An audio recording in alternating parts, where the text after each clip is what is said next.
Hi everyone, and welcome to part 3 of this 5-part series where me, Ben Beckman, am looking at the World Badminton Championship draws for 2026, giving my thoughts as well as some predictions.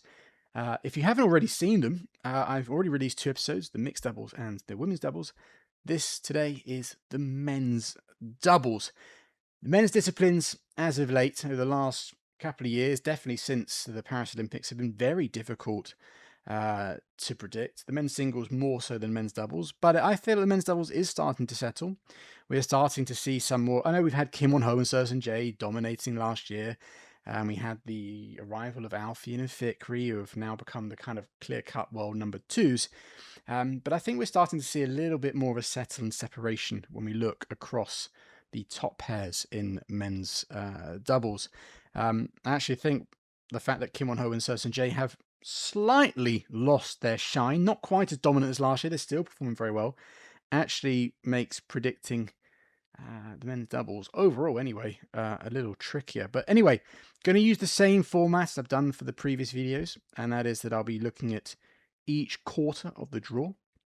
You've got the top quarter, second quarter, third quarter, and the bottom quarter, all separately. After each quarter, I'm going to give my prediction for who I think is going to come through. I've just realised, whilst recording this, in the other 2 episodes, I didn't give myself a dark horse. And I think I should do a dark horse. So, that's a mistake. I can't really go back and add it on the end. I'm probably going to have to add a comment. I'm going to, mental note, let's add a comment to the women's doubles and the mixed doubles one. I will try to remember to add a dark horse. I know I've definitely got one for the men's singles. In fact, I've got 2 for the men's singles coming later in the week. But I don't know why I completely overlooked the dark horses in the other ones. Yeah, anyway, I'm going to give that some thought and I'm going to come up with a solution. Anyway, like I said, end of each quarter, going to give myself a prediction for that quarter. At the end, I'll summarize it, which again, I just remembered I didn't do for women's doubles. This is a bit of a shit show, isn't it? But anyway, I'll do that and maybe I'll add a dark horse for the men's doubles. Or maybe I'll just go bugger the dark horses. I haven't done them yet. Anyway, let's crack on. Top quarter. Kim Won-ho and Serson Jay sitting at the top. They're the number 1 seeds, defending champions. Serson Jay is the defending 2-time champion, having won in 2023 with Kang Min-hyuk. And they're going to be difficult to beat. They could become the first non-Chinese pair to reach 3 world finals in a row. Actually, no, sorry, not pair. Serson Jay could be the first non-Chinese player to reach 3 world finals in a row, because obviously Kim Won-ho can't do that. Can only do 2. Lee Yong-bo and Tian Bingyi, they reached 3 finals in the 80s back-to-back, and that was when it was every other year. That's an incredible achievement, doing so in 85, 87, and 89. And of course, Kai Yun and Fu Haifeng reached 3 back-to-back finals in 2009, 10, and 11, winning all 3, actually. Tian Bingyi and Lee Yong-bo won 2 of those. Incredible pairs. But anyway, now, going back to the Koreans, they have not won a tournament since the Asia Championships earlier this year in April, but they have still reached 2 finals and 2 semi-finals. And in my eyes, they were only beaten by pairs playing some of their best badminton, some really inspired badminton. In Singapore, it was Ranki-Reddy and Shetty. In Indonesia, it was Gozafei and Azudin. And then in Japan and China, in 2 epic finals, especially the one in China, it was Fajar Alfian and Mohamed Shohibul Fikri. But those losses do show to everyone in the draw that they can be beaten. Obviously, none more so than one of the pairs in their section, the number 6 seeds, a pair that I've mentioned beat them in Indonesia, Gozafei and Nur Azudin. Now, like I said, Gozafei and Nur Azudin beat Kim In-soo in the semi-finals of the Indonesia Open, which then they went on to win. So they will have the confidence that if they do face Kim In-soo in the quarters, that they can certainly get the win. But this will, for me, depend massively on how consistent Go and Nur can sustain their level. And I mean that not just from match to match, but quite literally point to point. They have been playing well. I think. I've been really impressed with Nurzuddin's level as of late. I think he's the one that's been leading the partnership. I think he's getting far more involved, more willing to get involved. He seemed a bit hidden for a period, but he seemed to be refinding his absolute best level. And I think in China, especially, he was the one that was leading the partnership, trying to keep Go Zhifei up. I felt like that role was switched before. But I say point to point because it seems to me that even when they won in Indonesia, and even in their matches in Japan and especially in China, they seem to go through many up and down moments within a match. I think in China when they lost to Lungor and Vestergaard, it really was the case. They were in complete control of the first game, let it slip, won an easy second, got a pretty good start in the third, and then let it slip again. So they're going to have to be completely on top of that. And if they do face Kim Won-ho and Seo Sun-jae, they cannot afford for that to happen. It's going to be even harder for them because many would argue that in Indonesia, the conditions are not all too favourable for the Koreans. Windy, both front and back and side to side. It's a difficult arena for more of the Korean style. India, we don't know what the conditions are going to be like. Most likely, if it's like it was in January, quite endy. I think it's going to be a little bit quicker. I think the conditions actually could be a little bit windier because they're going to have the AC on, whereas they didn't have it in January because it was freezing cold. It's obviously going to be boiling hot in August. But yeah, no, they're going to have to be against the Korean pair who's so solid. And so, like, they're going to come in wanting to defend their titles. The Go No are going to have to be absolutely on the money. But I think just getting to playing Kim Won-ho and Seo Sun-jae won't be easy for Go and Ne. In their section of the draw, you have the 14th seeds of Wang Qilin and Chu Xiangche, and they beat them. They beat Go and Ne early this year in Germany, and let's not forget that Wang Qilin is a two-time Olympic champion, two-time reigning Olympic champion, actually. But on top of this, you also have to look at the Lee twins, and as well as the Japanese pair of Kumagai and Nishi. In fact, actually, those two pairs playing each other right at the bottom of that section is an absolute brilliant opening round. It's one of the best in the whole men's doubles draw because there's a lot of buys because it's a 32 draw, not a 64. So there's quite a lot of buys going on. So the fact that those two pairs are playing each other in the first round, absolutely exciting stuff. In the top section, like I said, going back to the top section, sorry, I'm topping and tailing here. I have spoken about Kim Won-ho and Seo Sun-jae coming through, but can't overlook Lane and Vendy, the European champions. So there'll be no pushover. And they'll also be coming in with some decent confidence because they've reached two Super 1000 semi-finals this year. Malaysia Open at the start of the year and the China Open, although they did lose to both of those to Kim Won-ho and Seo Sun-jae. You have the Popov brothers in there, another former European Championship pair. And you also have Yuichi Shimagami and Takumi Nomura, who are a very dangerous pair. Both these pairs, so the Popovs and as well as the Japanese, have pushed Kim and Seo to 3 games as well this year.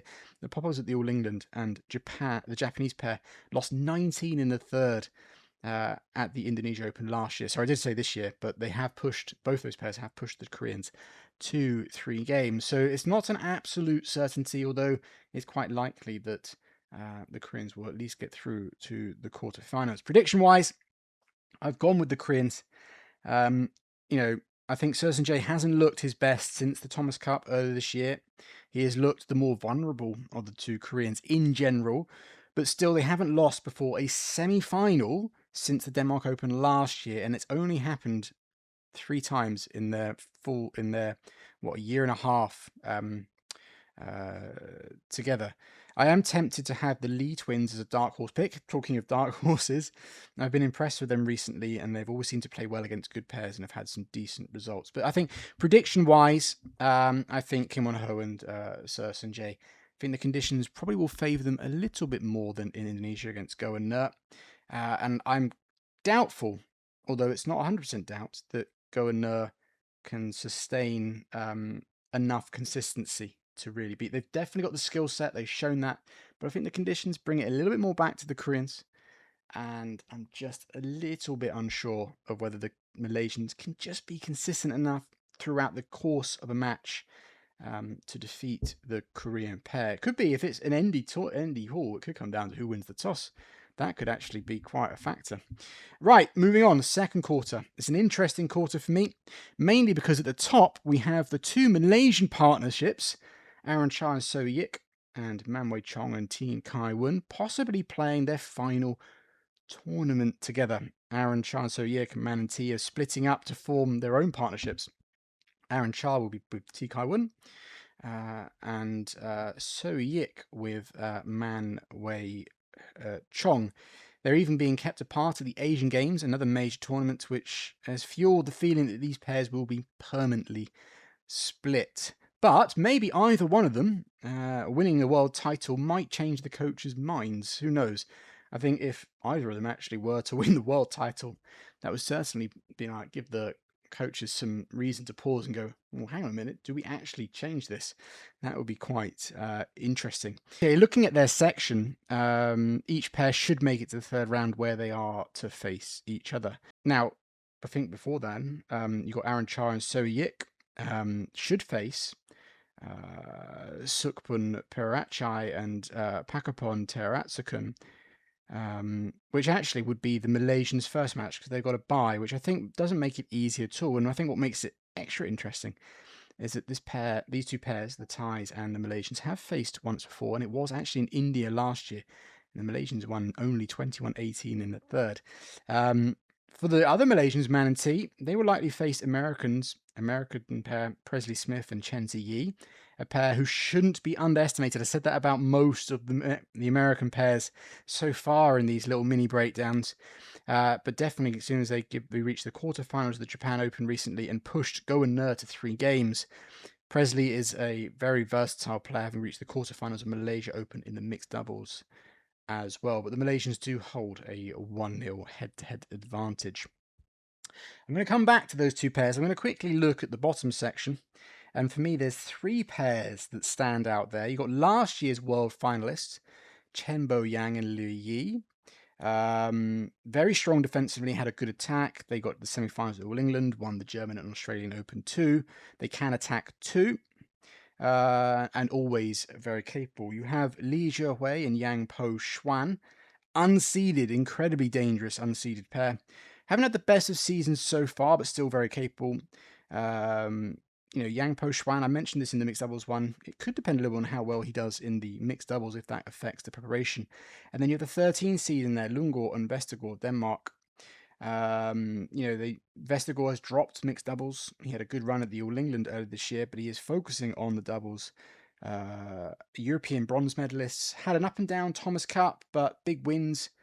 They had big wins, but they also lost to the Swedish pair. They reached the quarterfinals at the recent China Open, won the Malaysian Masters, beating 2 Malaysian pairs as well as Hoki and Kobayashi. So, 3 very, very good pairs there. Looking at their head-to-heads when they face each other, the Chinese pair have a 2-1 head-to-head advantage over the Danish pair and a 4-1 head-to-head over the pair from Taipei. And I'm not sure I've actually got the one for Denmark versus Taipei there. Not too sure. If I look at this whole quarterfinal, like both sections combined, Aaron Cha and Su Yik, they have a good record against Chen Bo Yang and Liu Yi. They're 4-1 up, including a win this year. Man and T, it's 1-1 with the Chinese pair. And also they have a 5-0 head-to-head against against Li and Yang, and a 2-1 against the Danes. Although the Danes did win their last encounter, that was at the Indonesia Masters earlier this year. I think for me, I think most people, they're the 4th seeds, Aaron Cha and So Yik. I think if you looked at the head-to-heads, the fact they've been world champions before, they're the highest ranked pair in that section. They've got the good head-to-heads. Makes sense that they should really come through. But there's the big question mark, which has splitting these pairs over the last few tournaments. So they haven't played together since Indonesia, since that little tour. Has that disrupted preparations? Or could it be a blessing? Could a little bit of time away reinvigorate something? In Indonesia, I saw Aaron Cha and So Yik. They lost to Indra and Joaquin, and Aaron Charr certainly looked a little bit down, disheartened, almost somewhat giving up on the match. Didn't definitely play with full effort for me. I think that just leaves question marks. I know Rexy Meineke, the Malaysian head coach, has said that they're still playing together. I still think the fact they've been together for so long is going to mean that they can just pick up where they left off. I'm not so sure that that's him just trying to put a positive spin on it. For me, I kind of see it a bit more negatively. We've seen it with a few other pairs. I mentioned in the mixed doubles with Zhang and Wei, when they've had a split, it's been hard to come back. Even Kim Won-ho and Seo Jae, some people have said, because they didn't play together in every match at Thomas Cup, that disrupted their rhythm. What's to say that Aaron Chan, Soe-Yik, and as well as Man and T, might be in a similar boat? I think prediction-wise, carrying on from that thought, had the Malaysians not been split, I'd see this as an awesome draw for the Malaysian pair. Yes, even I'd say the half, even though they got Kim and So in their half, I think all the other pairs in their section, they have a good track record against them, but splitting them, that leaves me with huge doubts. And I think I'd extend that to Man and T as well. I'd also add one other thing, and that is that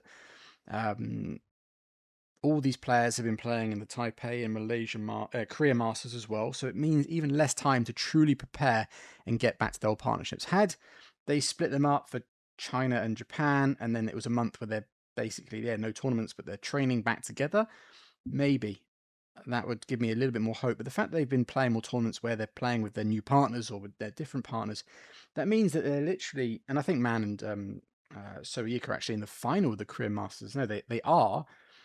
That means it's going to give them pretty much, and it's not, I can't see them having, I don't know whether they, in the training sessions, they're going back to their old partners. I don't know how it's been working, but that means for me, they've had even less time. They're going to have like a week and a bit to get some training matches together. They've trained through, they've played through, sorry. I'm just left with a lot more doubts and question marks over them than I should. So as a result, I'm going to go with last year's finalists, Chen Bo-yang and Liu Yi. They've been in the World Badminton final before. Yes, they're a little up and down, but very solid. They also have favourable head-to-heads with the pairs in their section. Not against Aaron Chara and Soe-Yik, but I think, like I said, I've already laid the doubts at their feet. Moving on, third quarter. I'm quite excited about the top section of this third quarter. You've got Junaidi Arif and Yap Roy King. You've got Raymond Indra and Nicholas Yauquin, and you've also got Ranki Reddy and Shetty. I guess the big question marks over this section, this top section of this third quarter, is the fitness of Ranki Reddy and Shetty. They didn't play in Japan and China, and that's because Ranki Reddy's shoulder injury forced them out of it. It's an old injury. It was what that kept them away or not playing so good earlier in the year. So it's not the most ideal of preparations. It's also a real shame given the fact that I felt that the Thomas Cup, when I was there and I commentated in their match against Taipei, I felt that that was actually the moment where things clicked. Ranki Reddy's shoulder looked pretty healthy, and I think Shetty could finally focus on his own roles and not concern himself, and they could kind of work as they usually do. And they built on that, went into Singapore, beat Kim Won-ho and Seo Jae, and won the whole tournament. It was, and I remember even after that, people were getting quite excited. Oh, the worlds this year are in India. They've just beaten the world number ones. They're looking healthy for the first time in quite a while. So it's a real shame that this shoulder injury has flared up. And I think the fact that it's an old injury is always a little bit more worrying for me, as it's clearly quite a big issue. They can still be good. And who knows whether they've been able to train fully, whether that injury was just like they could have played in Japan and China, but it was the risk of it becoming really bad was not worth it. And so they've managed to kind of rehab it and maybe just go all in on the Worlds. And obviously got the Asian Games where they'll probably want to defend their title. But I think it's going to be, again, it just leaves question marks. And like I said, I always say that if a partner is not at 100%, it can pull the other partner's attention away. So in this case, Shetty. And I think Shetty is actually quite vulnerable when it comes to this sort of thing.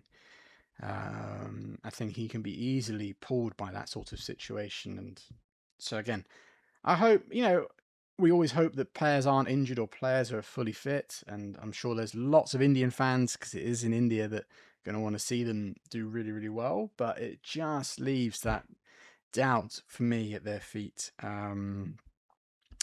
Looking elsewhere, I mentioned the other two pairs. You've got the Malaysians, Arif and Yap against Indra and Joaquin. They could potentially face in the second round, and it would be their first meeting, so it could be pretty fiery. Obviously, I spoke about the other Malaysians being split. This pair are also been split. So will it affect them? You have to ask the same question. I think the Indonesians are good and have had some great performances at big events like the All England and Indonesia Super 1000s reaching the semi-finals. But they still lack experience, and maybe if they look too far ahead in this draw, especially considering they might look at Ranky Redishetti and go, chances there, because they might not be 100%.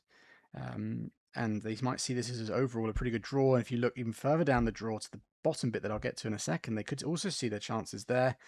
They might start to kind of get ahead of themselves, and then that can always be something that can come back to bite you in the arse. I said actually here in my notes, if you do look quickly to the bottom bit, the seeded pair, the highest seed that could face, say, is the Indonesians.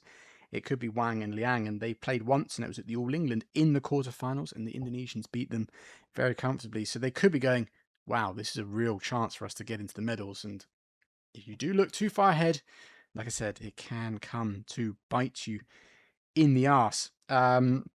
Looking at that bottom section, I think Wang and Liang, the Chinese pair, number 3 seeds, should come through, as they're the only other top pair. As the only other top pair is Astrup and Rasmussen, who can still play but are massively down from their best. The heroics of 2023, which in fact was the only time they ever beat the Chinese pair, those days, I think, are gone for them. I think making it to a match with Wang and Liang for the Danes will actually be seen as something. I never 100% rule out absolutely anyone. They're great competitors. They're very experienced, but there's nothing that I've seen of them for a good year or so that says that they're going to make any sort of impact on this tournament. For Wang and Liang, they showed great form in China, but not so in Japan. More so Wang for me. But if Wang Chang is focused and Liang can sustain his improvements, I think they're in great shape. Let's not forget that Wang and Liang also won the India Open earlier this year too, so they'll have fond, happy memories of the hall. So, predictions. Lots of questions over all the pairs here. You have the Indians and the injury concern / fitness. The Chinese pair, Wang and Liang. Which version will we see, especially Wang Chang? The Indonesians, can they handle the situation, or will inexperience play a role? The Malaysian pair, slightly similar, although on a lower level, as well as the kind of question marks over splitting them. And then with the Danes, can they step up out of nowhere, or is it really the end for them? I think considering all of this, I'm actually going to put my faith in the Indonesians, Nicholas Yauquin and Raymond Indra. I really like this pair. I feel that if they can get over the first hurdle versus Malaysians, they can be hard to stop. Obviously, Ranky Redishetti will be no pushover and will make themselves difficult to beat. Would be a first meeting, and obviously the home crowd too. But the injury concern is huge for me when it comes to the Indians. Can they really put a lot of pressure in the attacking situation? And not just that, like I said, the adverse effect that I think Shetty having Ranky Reddy down, I think it just pulls from Shetty more than it does for other people. It still is all sections. It is a difficult one to call, but I'm going to go with Raymond Indra and Nicholas Yauquin. So bottom quarter. There are some pairs in this that I think could have an absolute blinder. Obviously, you have Eloy Adam and Leo Rossi, the heroes from the Thomas Cup, being one very outsider chance. But really, this section is all about the 4 seeds.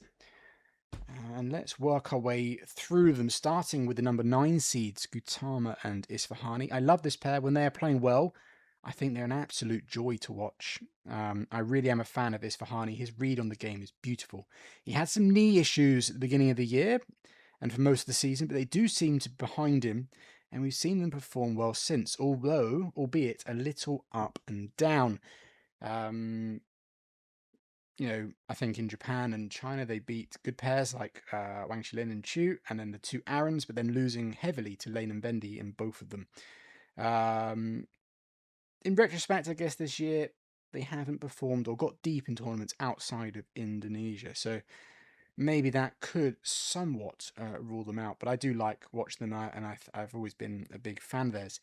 Next, the 8th seeds are from Japan, former world champions Hoki and Kobayashi. Always dangerous, played a brilliant semi-final in Japan against Alfian and Fikri. They've been pretty consistent this year with 5 quarterfinals. I think they're going to fly under the radar a little bit. I think a little like Wang and Liang. If we see their Japan Open level, yes, it was at home and it can boost you, then they can certainly do well. They, in their section, if they were to play Kutama and Isfani, they also hold a 3-1 head-to-head advantage, including a match at the India Open early this year, although obviously Isfahani was somewhat compromised. So, I think Hoki and Kobayashi are in a very good position to get to the quarterfinals, where they would play obviously one of 2 pairs, I think, from the bottom section. The first of those being the 15th seeds, Kam Min-hyuk and Ki Dong-ju. Again, another very dangerous pair. You have Ki's flamboyance can be the undoing, but I feel he has toned it down. And as a result, I feel him and Kang are starting to find some level of balance and creating more of a harmonious partnership on court. They didn't play in Japan, but reached the quarterfinals of China, where they lost to a pair they'll face before the quarters. Before the quarters? Yes, which is obviously the number 2 seeds, Alfian and Fikri. Talking of Alfian and Fikri, I think for many they might come in as the favourites for this tournament.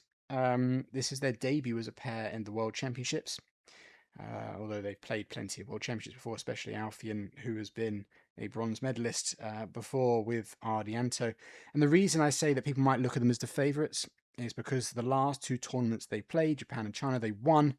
They beat 2 home favourite pairs in the semi-finals, which I personally think was huge and has given them huge confidence. But they also beat the world number 1s, Kim Won-ho and Seo Jae, in back-to-back finals as well. They'll be absolutely riding high going into these World Championships.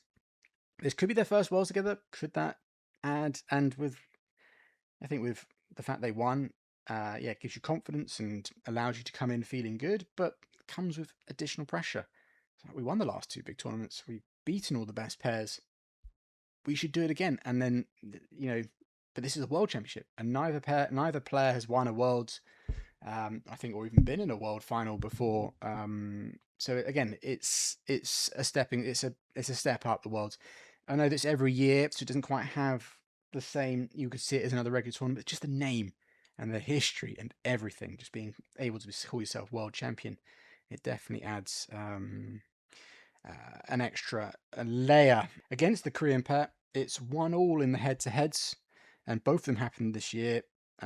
Most recent win was in straight games, Indonesians, but the others was in the Asia Championships in the semi-finals, which is obviously another big event. It is the equivalent of a Super 1000, so that potentially is a huge quarterfinal between Kam Min-hyuk, Ki Dong-ju, and Alfian and Fikri. That's an exciting potential quarterfinal. So prediction-wise, I have gone for the number 2 seeds, Alfian and Fikri, because of their recent form. It's not a particularly nice draw for them, with 2 bogey pairs or difficult pairs in the form of Kam Min-hyuk and Ki Dong-ju and Hoki and Kobayashi. But the confidence of the last 2 tournaments and their general consistency, for me, just gives them the edge. They are the world number 2s for a reason. Also, I think all the other pairs that I've mentioned have been inconsistent or haven't been as consistent. Their top game, all the seeded pairs, their top game is absolutely fantastic, but you always wonder whether you'll get that. With the Indonesians, rarely, even if you see them slightly down, it's still a very high level. So even if they're not firing 100%, you rarely get them at like a really poor level, at 50%. Whereas I think with the other pairs, you could get them brilliant, or they could be way down. And I think to beat Alfian and Fikri, they all have to be at their absolute best. But definitely some potentially exciting matches between all of these pairs. So there you have it. My preview and prediction for the men's doubles. To quickly go over it, I've gone with Kim Won-ho and Seo Jae. Then I've gone for Chen Bo-yang and Liu Yi, Raymond Indra and Nicholas Yalquin, and Mohammed Shahibul Fikri and Fajar Alfian. So actually, I haven't gone for the top 4 seeds this time. So 2 of those picks are not seeded to make the medal rounds. As for a dark horse, I did mention briefly that the Lee twins, I think, could do well, but I think another, for me, another dark horse pair, and usually when I do dark horses, they're not seeded, is another Taipei pair, and that is Li Jiahui and Yang Po Xuan. Haven't had the best of 2026s, but we know what they're capable of. And if they find their form, and I think the draw isn't too bad for them. Well, actually, no, Chen Yang and Li Yi is a difficult pair. Anyway, I'm still going to go with the Chinese Taipei pair of Li Jiahui and Yang Po Xuan. So there you have it, guys. As always, please let me know your thoughts. Give me your own predictions. Add any additional context that you think I've missed, or just things I've missed in general. It's all good. Learning curve for me, learning curve for absolutely everyone. I love our comment section. It's all really good stuff. I will see you tomorrow, unless you're watching this late, of course, in the next one, episode 4 of this 5-part series, where I'll be looking at the women's singles. So until then, I will see you next time.